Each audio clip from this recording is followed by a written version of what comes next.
Welcome everyone to your final workshop on scaffolding.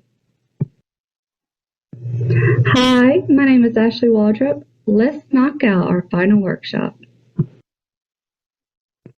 In today's workshop, we will learn what is scaffolding and why is it important for creating meaningful instruction. You will learn how to use scaffolding when using organizers, when connecting learning and students' interest, and you will learn how to use scaffolding by incorporating scaffold questioning within your lessons.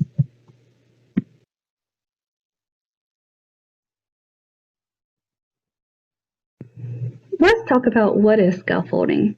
Scaffolding is a method that teachers use to enhance their students' thinking processes.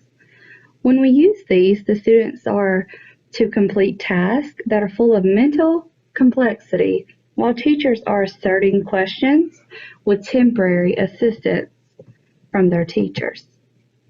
Teachers are only intended to guide the students through the necessary steps, and then we're supposed to allow them to do it on their own from what they have been taught.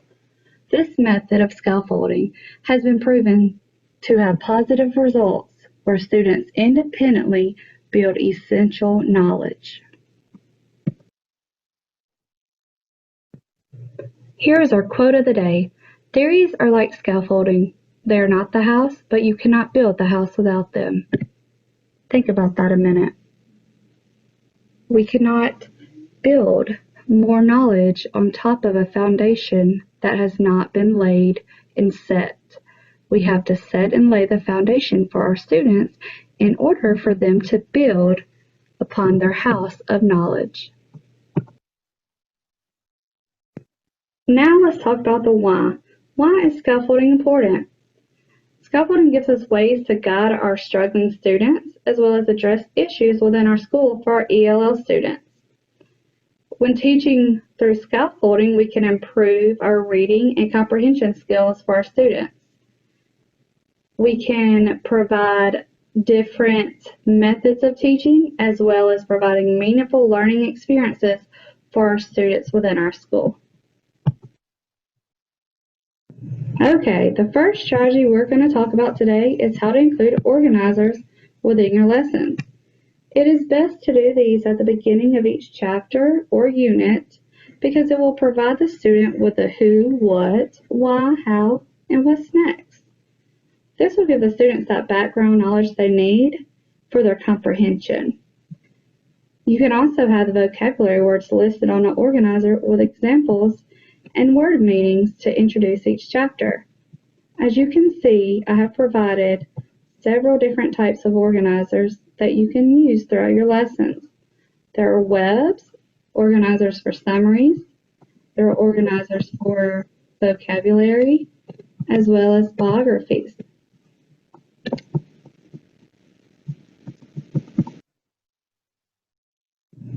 Okay, the second strategy for today, connect learning to students' interests.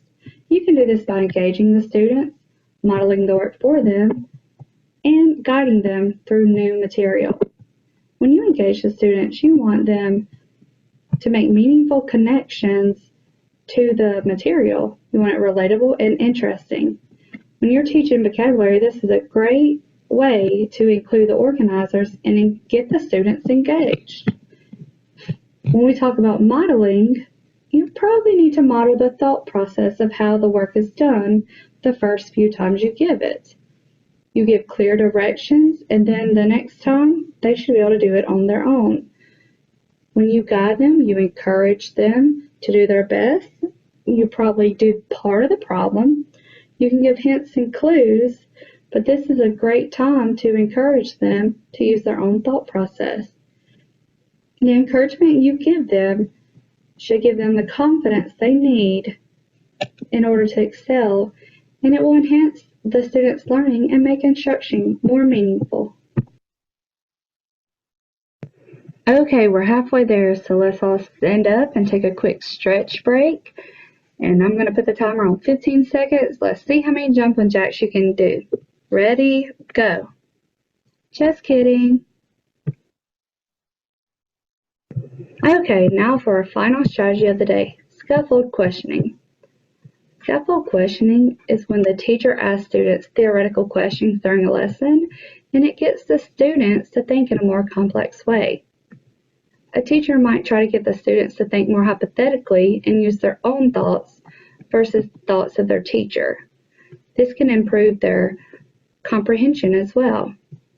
You can do this with classroom discussions. This is a great way to get a student-led environment. And also by using a variety of teaching methods and not lecturing all the time. Tell them a story, summarize the chapters, get them to make a collage, get them to create a poster, maybe give them group work. But within that, lead it through questioning. Here's one example I wanted to add that goes along with scaffold questioning. When using the scaffold questioning, you want to use open-ended questions. So for example, if you give your class the scenario that you're going to vote for a class president, but only boys can vote, that's going to start a class discussion. You ask the open-ended questions that might lead and guide them to the correct answer. This particular lesson is from the women's suffrage and the 19th Amendment. It'd be super easy to create a class discussion and lead them with open-ended questions. Okay, so our day is coming to a close. Let's review our scaffold strategies that we learned. We talked about organizers. With these, the possibilities are endless. You can find numerous templates to use throughout the lessons, not just vocabulary. We talked about how to engage our students and make the teaching fun and relatable. Gain their interest so they are engaged and they are learning. We talked about modeling the work for the students so the next time they'll have confidence to do it themselves after you have set the clear expectations. Another thing we discussed is how to guide them. You give them a little bit of information, not all of it, and you encourage them to use their own knowledge to find their solution, not wait on the knowledge of the teacher. We also discussed how to include class discussions. You need to use open-ended questions. It's super important when building their foundation. And it will also create a safe student-led environment. You can do all these things by using a variety of teaching methods. Do not always lecture, add videos, make up stories. Let them do skits, group projects, and most of all, make learning fun for our students. And we are done. Thank you so much for attending today's workshop. I hope you've gained great information that you can take back to your classrooms and implement. If you have any questions or want more resources, feel free to contact me. My email and phone number is listed. Y'all have a great day.